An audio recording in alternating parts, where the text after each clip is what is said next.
Right, hello everyone. Happy Monday. That'll be the last time I use that intro, I think. So, last one of the year.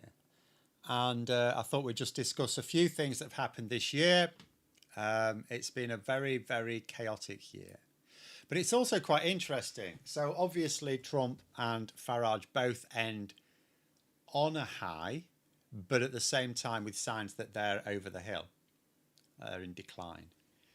Things are not going Trump's way. Things are not going Farage's way entirely either. But anyway, I'll go through a couple of comments here. Brad saying if one of Putin or Trump carks it in 2026, the year will automatically be a great year.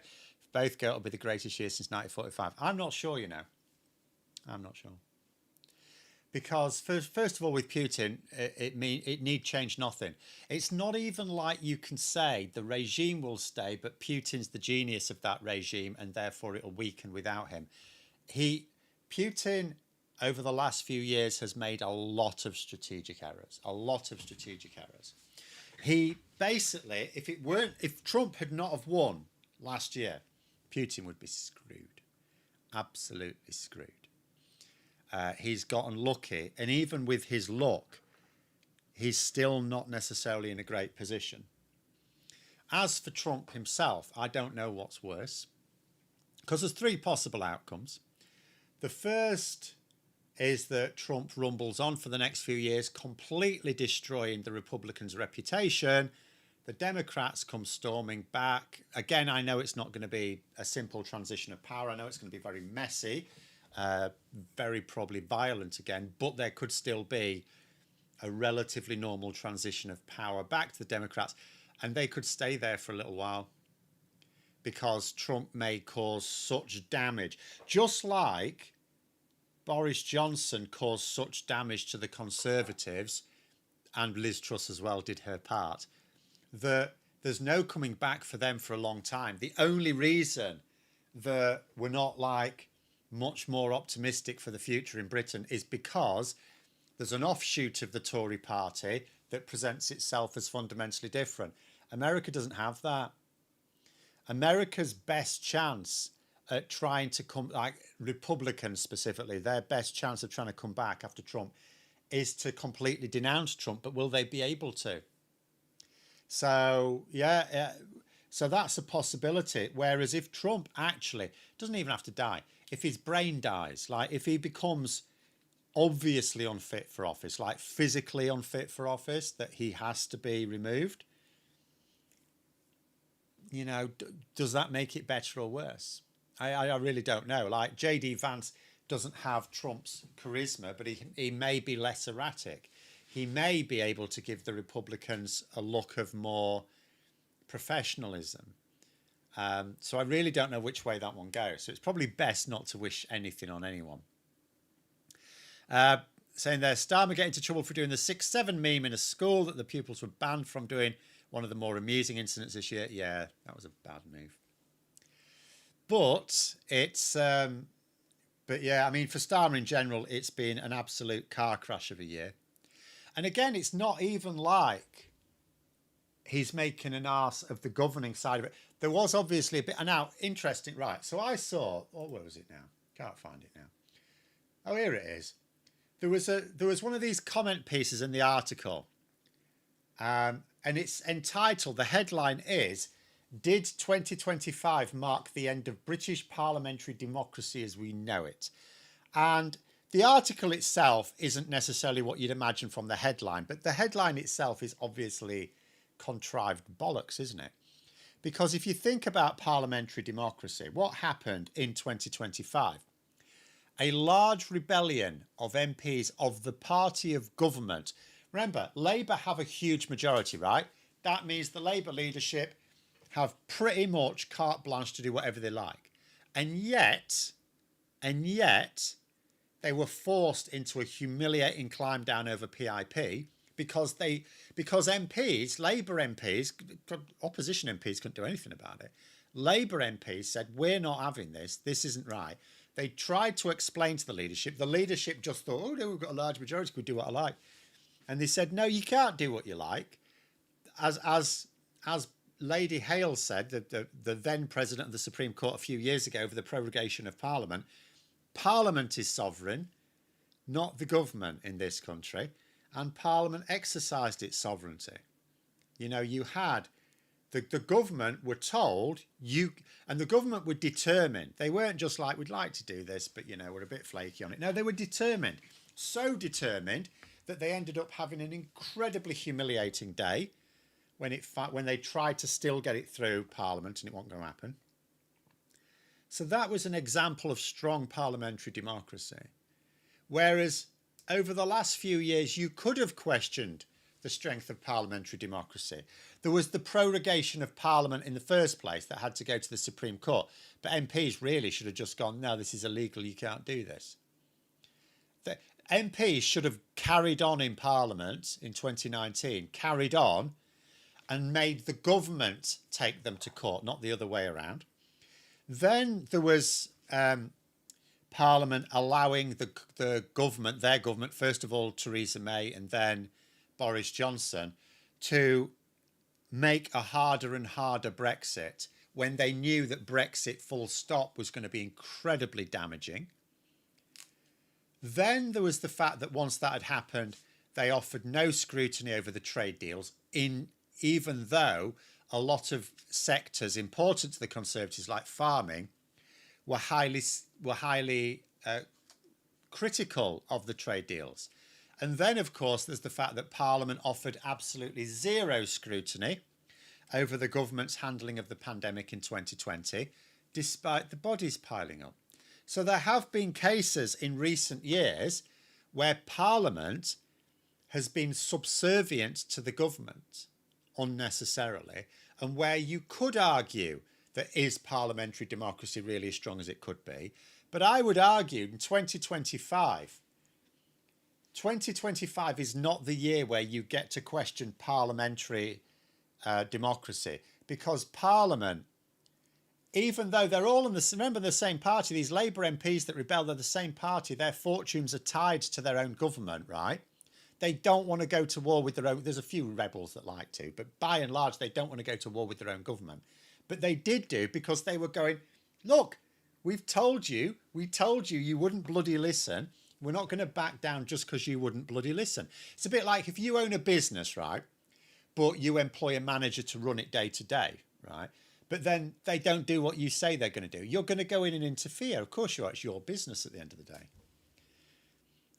Prorogation was reason for full insurrection, in my view. It was furious people weren't up in arms. I mean, I don't know about insurrection. I need insurrection. You just needed people to say to their MPs, will you get your arse back in Parliament? This is illegal. Let Johnson go. It should have been Johnson going to the Supreme Court to enforce it. MPs should have gone, no, we're not doing this. They should have refused. A few did. A few were, I mean, that was just the usual rebels, right?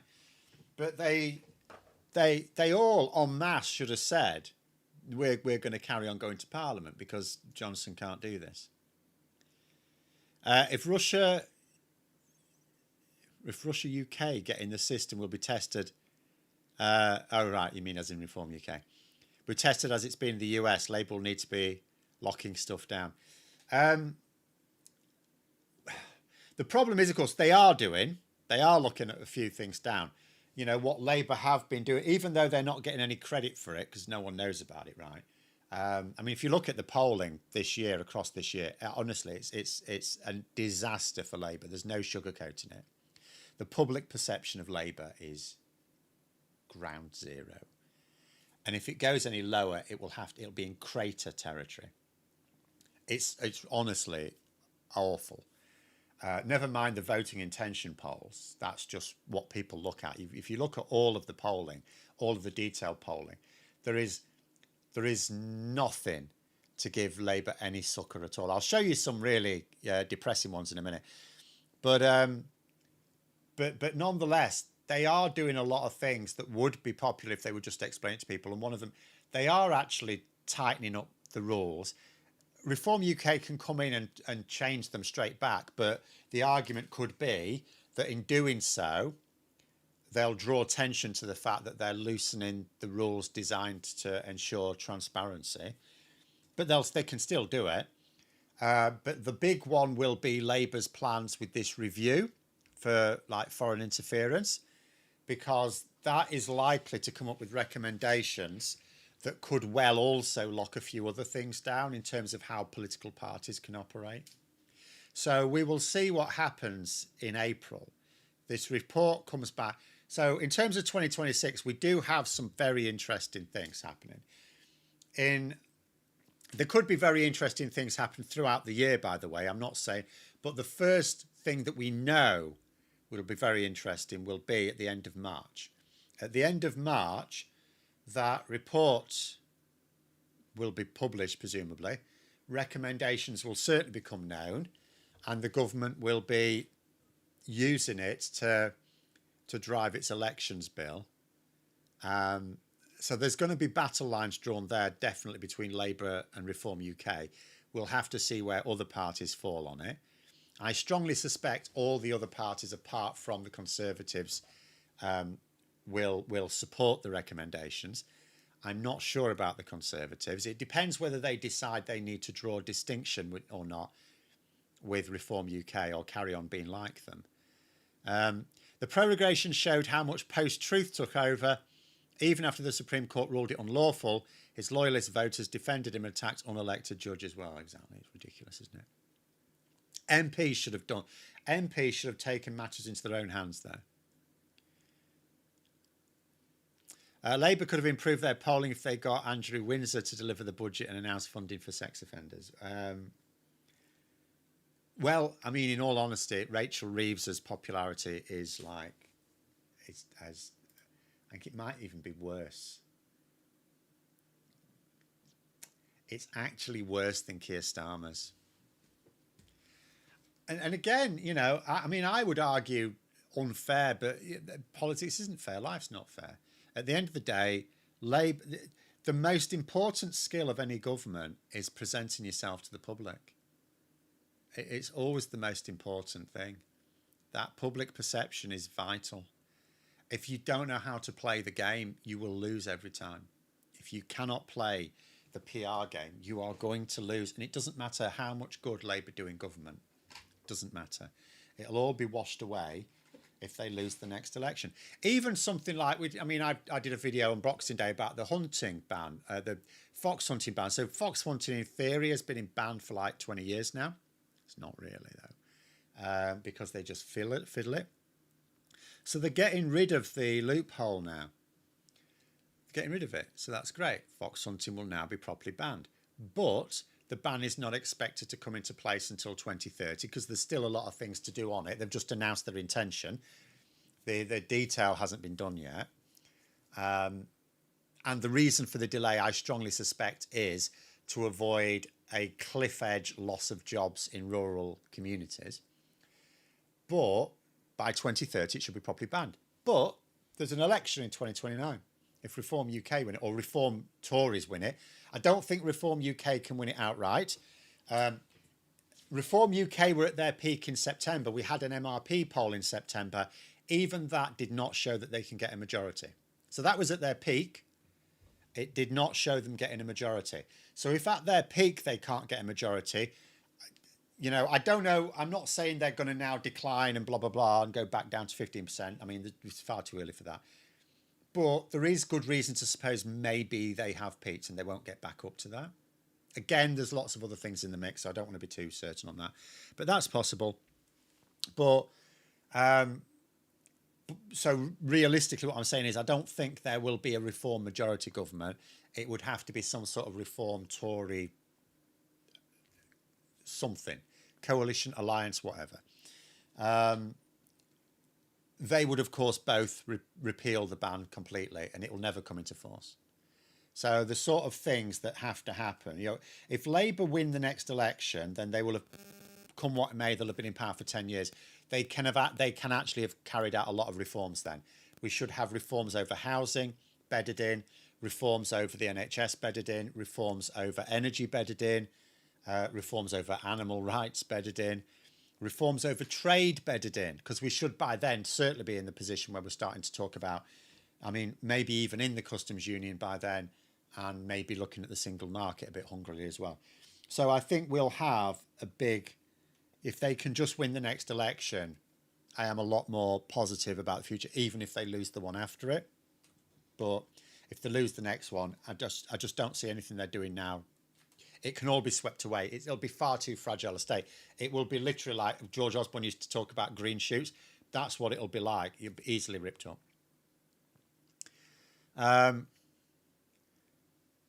Is there any serious talk around transparency in think tank funding that such a relatively easy win would make a big difference? No, not that I've seen. It is quite difficult because think tanks don't necessarily have to have. They usually have a sort of status as charities for tax fiddling purposes, but they don't necessarily need any sort of official status.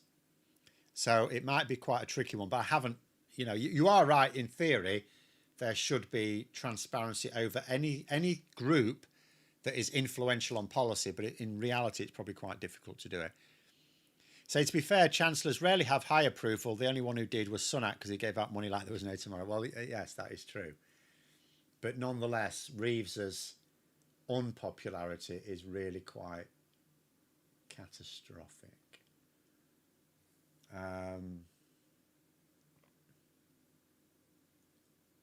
It's bad.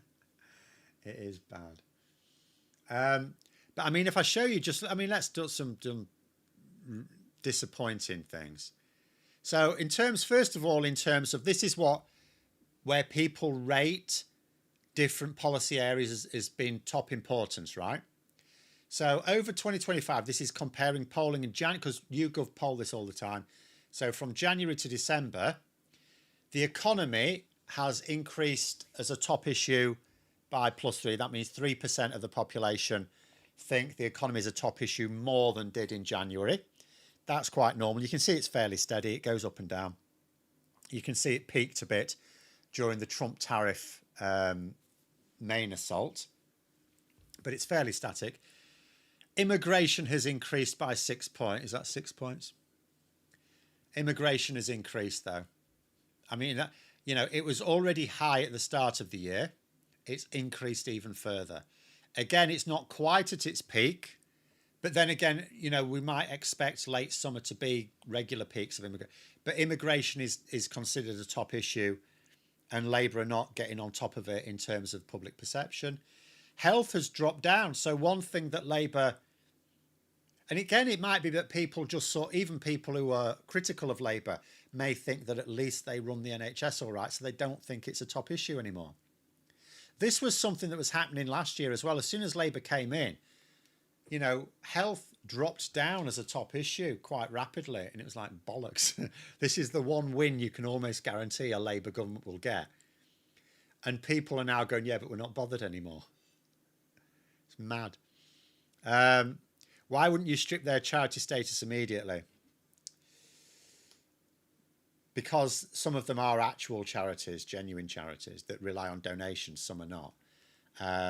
So it is a tricky one. I mean, I agree that they should probably look at it, but it's not that straightforward. Crime stayed about the same. There's increased by about 1, which is always a bad sign, by the way. If crime increases as a top issue, that's always a bad sign for the government, because it means people think crime's getting worse, even when it's not. Defence has increased by +3, but that's neither here nor there, because ultimately people don't vote in general elections based on that unless you are literally at war. And if you are literally at war, then you ain't going to have an election. Taxes by +3, again, it's never a good thing. It's never people, despite what you might think, clamouring for higher taxes. That's never a good thing for the government if taxes increased in importance. Welfare increasing.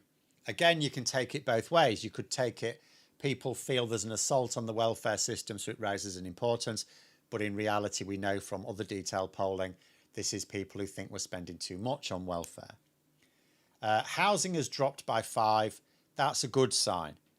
That's actually, any issue that drops over a course of a year by a significant amount is a sign that people are satisfied with what the government are doing on it.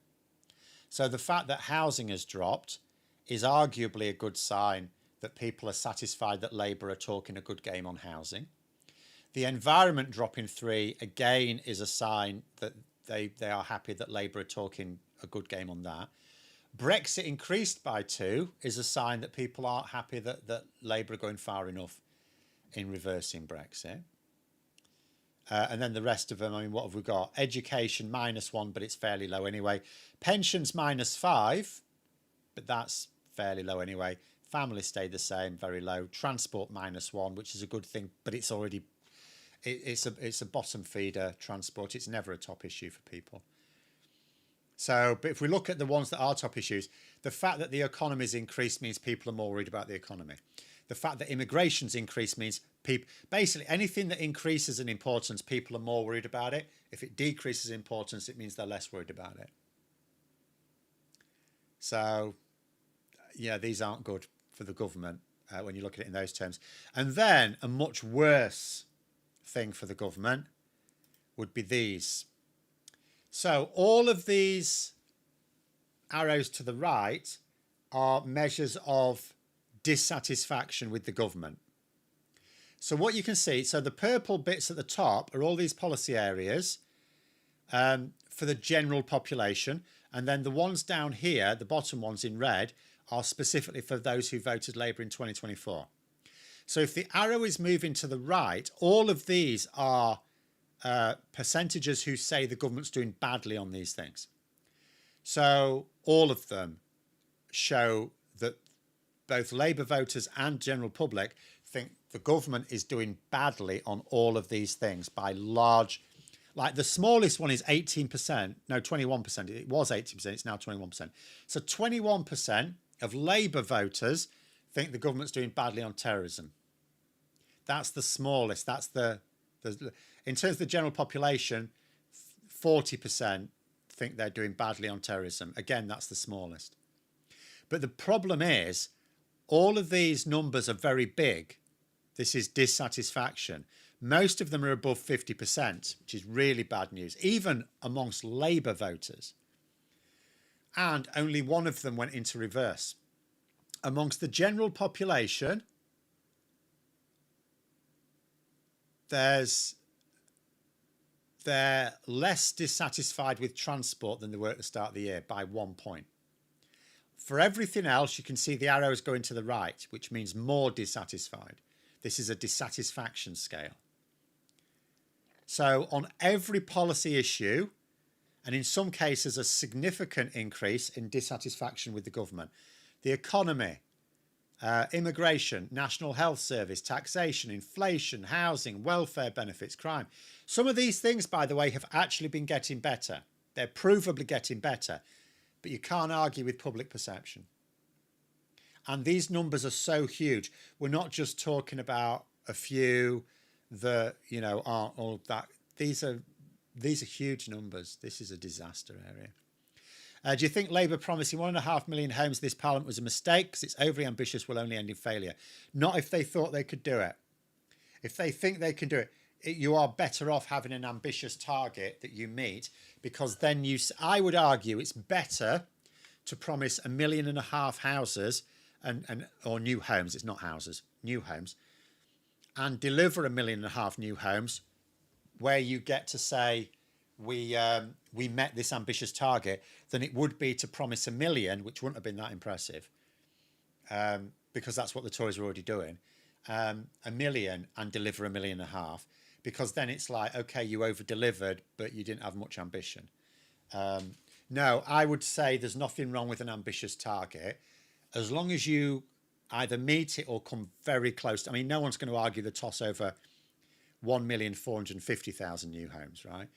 The question is, are they going to get to it or very close to it? If they do, no. And in fact, on housing, I strongly suspect that the dissatisfaction with housing may be impatient, like with a lot of them, but it may also be constant news headlines saying we don't think the government's going to make it. And most of that's driven by the housing industry, which is after more and more concessions from the government in legislation, remember. You know, the government have been deregulating a lot of things, basically as a result of lobbying from the construction industry, because they've been going, oh, you know, because Labour are obviously dependent on the construction industry to get because remember, they don't just need to build 1.5 million new homes. They also need to build energy infrastructure as well. We're trying to move to a position where we've got only 5% of our energy coming from fossil fuels. So it's not just home building. There's huge infrastructure building projects needed. We need the construction industry to really power up. So the construction industry have immediately recognised they're in a strong position to demand lots of deregulation. That's what it's all been about. So I wouldn't at the moment say that Labour aren't going to, just because you're seeing a lot of negative headlines about it, because I don't know, right? I don't know if all these negative headlines about, they're not going to make it, is that a genuine belief that it's too much, that we haven't got the capacity, or is it just lobbying from the housing industry? How are we going to know? We can't know, because there's no such thing as an independent, well, there might be such thing as an independent expert on this, but I don't know who they are. So I imagine there might be some academics, some university professors who might offer an independent appraisal, but I don't know who they are. So I have no way of knowing other than just sitting and waiting. Without increasing state building capacity, it was never going to happen. Private building incentives are different to the public's. Yes, but we can still demand things like a certain amount of social housing and affordable housing. And if they don't agree to it, they make no money. So, yeah. The build quality of new builds is already pretty shit. Well, this is another problem, isn't it? And I have thought this, and I've said it a few times. We may find ourselves, even if Labour meet their, aim, we may find in 10 years' time there's a bit of a review that goes, yeah, but a lot of these homes were shit. But again, it's what do you do? What do? You're trapped between a rock and a hard place. Labour do need to massively boost the amount of housing.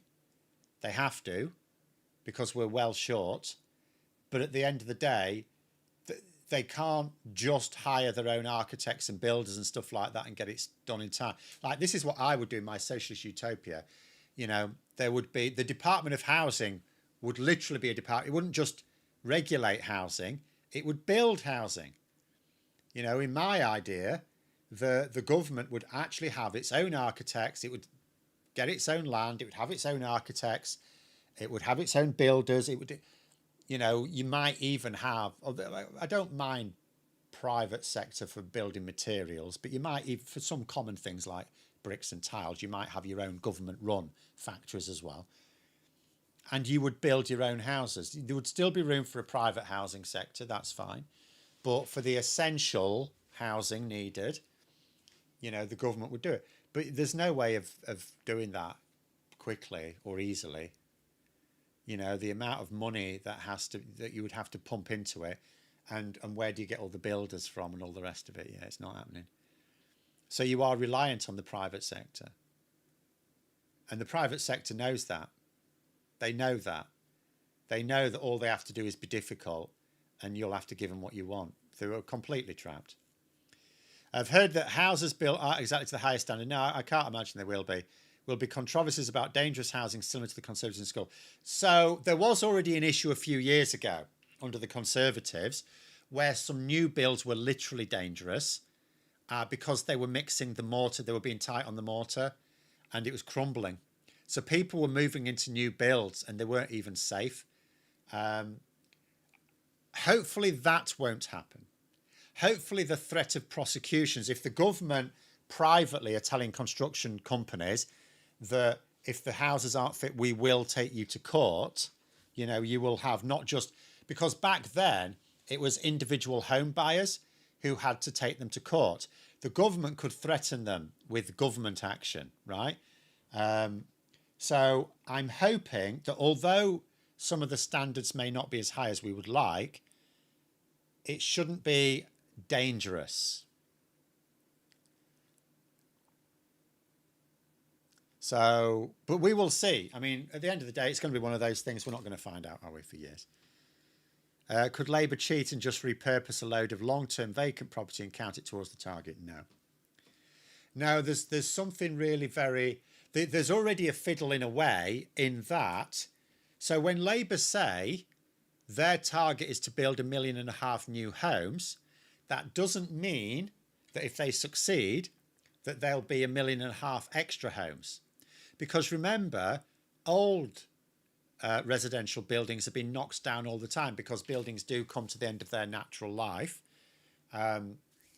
particularly ones that were built in that big period in the 20th century where there was a lot of home building. A lot of those weren't great quality either, were they?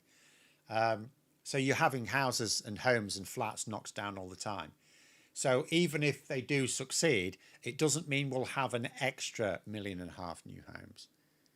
1.5 million new builds might only mean 1.2 million net increase in homes, because we might have knocked down 300,000.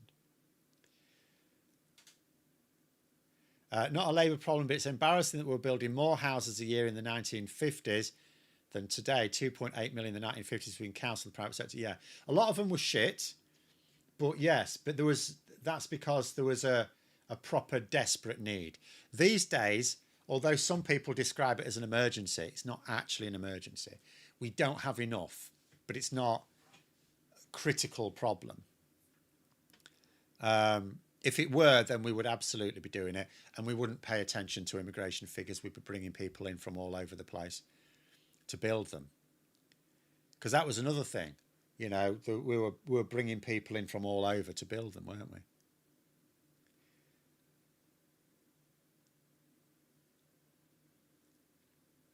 There's a whole YouTube ecosystem of builders going around new builds pointing out all the issues. I'm quite sure there are. Although what I would say, if there's an established ecosystem of that now, think about the timing, because right now, as in today, you may be getting some houses built that would think about it. It takes, you can throw up a house quite quickly, but generally you expect a house to take about, or housing estate, like houses to take about 1.5 years to build. Labour have been in power for 1.5 years. So any new builds now were not built according to Labour's regulations. They were built according to the Conservative system. So what I would say to that is, although I can accept that what Labour are doing might result in some, because of the deregulation, it might result in some things that we're not going to look back on fondly in 10 years' time. Any new builds now were built according to the Conservatives' rules, not Labour's. Yeah, saying it's been around for years, yes. So if they're pointing it out now, that's got little or nothing to do with Labour. Town plan needs more green roofs. Yes, it does.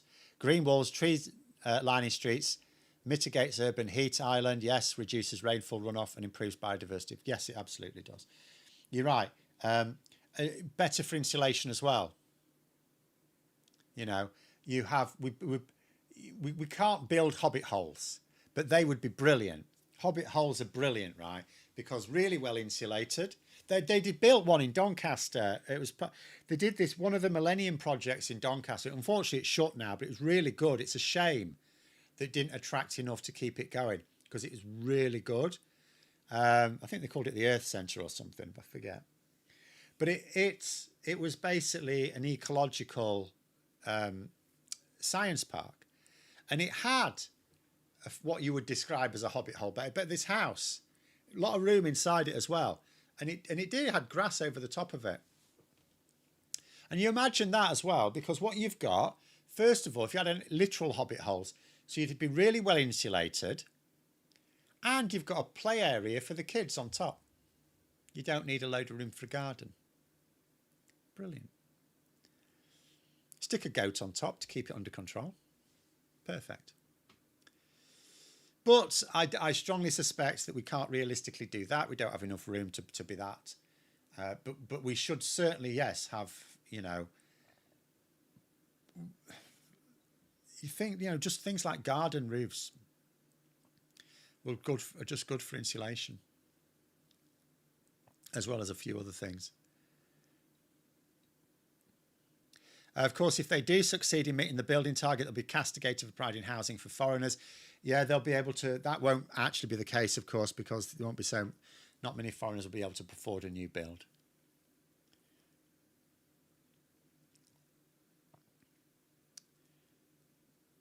In terms of TLDR's reports, Labour House building new towns task force, apparently 12 already decided, including Plymouth, Milton Keynes, Worcestershire, Leeds, Manchester, etc.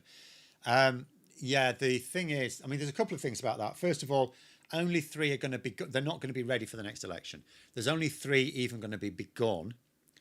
And there was some criticisms about them from the people who designed Milton Keynes, suggesting that they're not ambitious enough. So, but, you know, we will see. But again, the problem is, if I go back to this other thing, housing, right? Where is it? Housing, it's not nothing. Look at it. It's like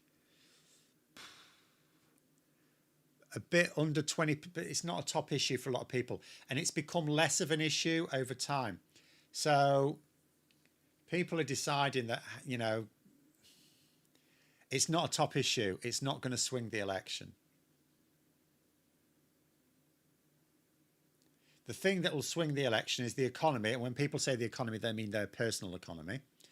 Immigration. Admittedly, immigration is likely to fall away. I would argue when people say immigration's a top issue, they don't mean immigration's a top issue.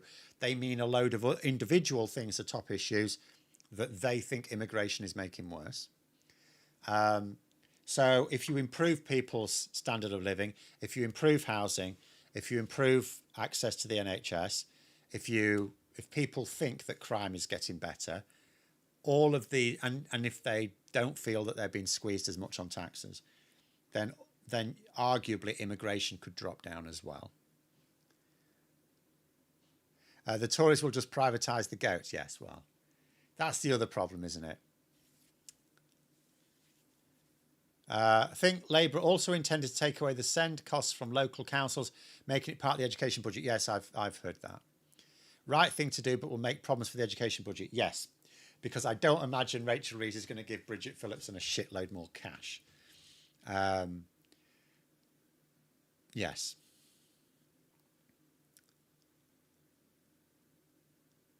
You say, in terms of Spain's wealth tax, you mentioned a lot was part of a raft of redistributive taxes, which are at least making a start. Their economy is going great guns as well, worth looking to. No, it's not. None of those things are true. I'm sorry. First of all, the wealth tax isn't going great guns. It's costs.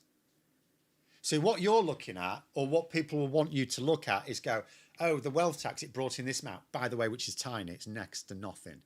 Next to nothing, right? But you look at that and think, oh, well, it's bringing something in. No, it's not. Because of the capital flight it did trigger, they lost more taxes elsewhere. So it's actually a cost. If they got rid of it, like what they should have done is what economists around the world keep saying. Why, if they were serious, and Spain is undoubtedly has a left-wing government and has for some time, right? It's undoubtedly left-wing, undeniably. So why doesn't it implement land tax? Why did it go for a form of wealth tax that they knew would fail? And I'll tell you how I know they knew it would fail. If you read the banner script, the headline of how their wealth tax works, it's not how it works. It's not how it works. Because if you look into the Spanish wealth tax, you will see a shitload, pages of exemptions and loopholes. And they did that because they'd promised to introduce a wealth tax. Then they got into it, looked at the nuts and bolts and went, oh shit, this is going to be really bad, right? And Spain doesn't have a strong economy at all. And they thought, shit, this is going to crush. They already had quite high unemployment. This is going to crush public services. So they had to put in all those exemptions, which they hadn't planned on, because they realised the best thing to have done was to have not done it at all. But what I don't know is why they didn't do land tax instead. Because that doesn't, I mean, you can still get that wrong. But as long as you can get that in a way that doesn't trigger any, you can't have land flight. Can't move land. But, you know, so no. It's a disastrous policy. Absolutely disastrous. It meant they had to put up other taxes to compensate. And they are undeniably, they're not bullshit merchants. They're undeniably a left-wing government, and they want They genuinely wanted to redistribute wealth, but they didn't. They didn't do it. The wealth continues to flow upwards in Spain,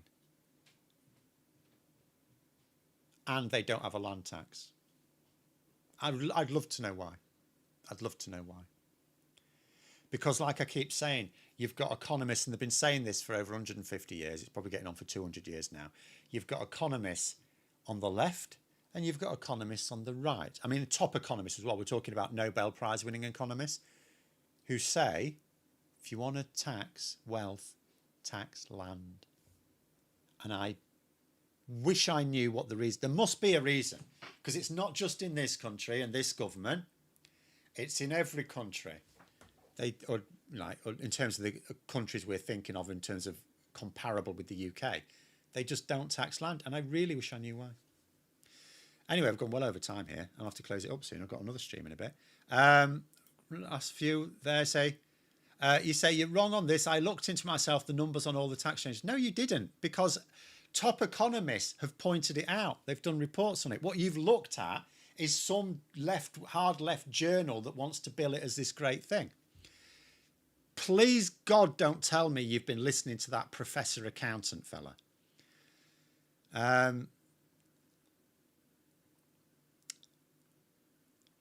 But anyway, thoughts on Reform UK plan to prosecute civil servants for approving asylum claims. If they're the government, they could just change the guidance. Yes, you can't they can't prosecute them for obeying the law.